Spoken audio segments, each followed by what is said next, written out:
How would you briefly describe your project to someone unfamiliar with what you do? We are developing a program called Socially Nutritious, which is a virtual social supper club nutrition education curriculum for older adults in an effort to reduce risk of malnutrition, food insecurity, and loneliness among our participants in Northeast Tennessee. What is the why behind your project? Interestingly, this project came out of an assignment for one of my classes at East Tennessee State University.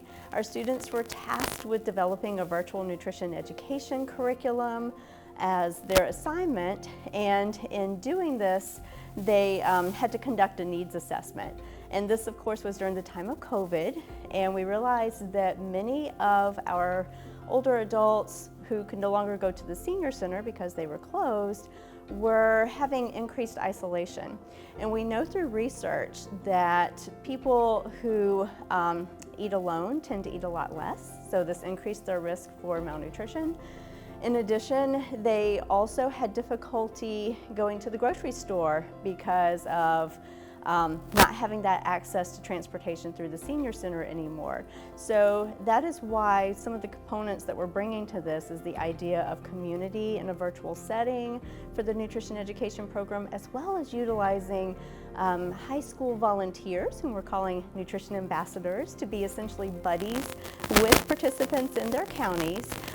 They'll be able to check in on the participants once a week, and then hopefully be able to pick up groceries that are ordered online if that's something that participants want, as well as connect them to resources in the community. So really it's a multi-pronged approach that we're developing based on what my students had done in class. What has worked well for your project? We are in the beginning stages of our project. We're wrapping up year one, and most of this year was spent on doing a needs assessment to be sure that the curriculum that we're building is going to meet the expectations and what our participants really want to learn about. We will be pilot testing the curriculum in the beginning of year two, and then implementing a little bit later in year two. But so far, what's worked well is just having the continuing conversations with the senior center directors in our counties, as well as our First Tennessee Area Agency on Aging and Disability key stakeholders. What are some challenges your project faced?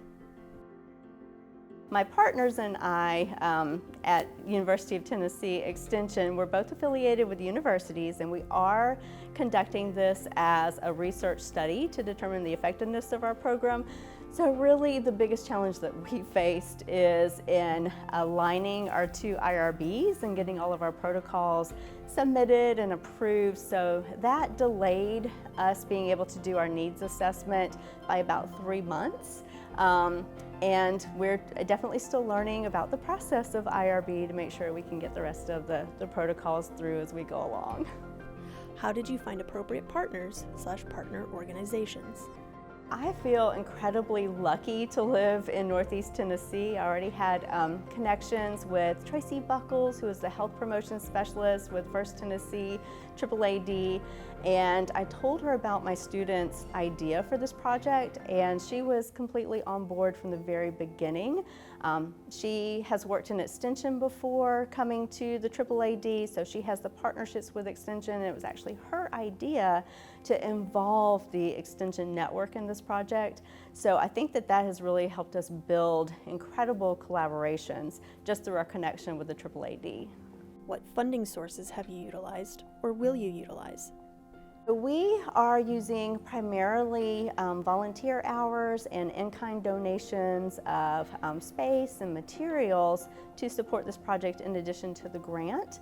But I will say that because it falls under nutrition education, we could potentially in the future use Title IIIC funding for this. How will this project be sustainable once your grant period is done?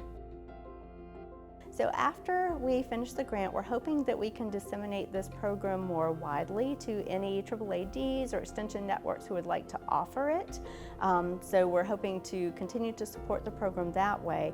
I will say that for myself, I am committed to having my students stay involved with this project in Northeast Tennessee. And fortunately, I've got the support of my additional faculty members to be able to build this into some of our program. What stakeholders do you need buy-in from? So I would say that the primary stakeholders you would need in any area would be your area agency on aging and disability, and then they can help you get the buy-in from senior centers and other aging services providers who might be the ones to refer participants to your program. What advice do you have for trying to replicate a similar project? For replicating this project, I think the first thing that you want to think about is who can you partner with in your community to be able to train and have facilitators on hand. So do you have a university or college in your community, and you can be able to connect with the students and faculty who might be able to find folks to serve as facilitators. And then really just connecting with your AAAD if you're not already part of that network is important. How do I get started?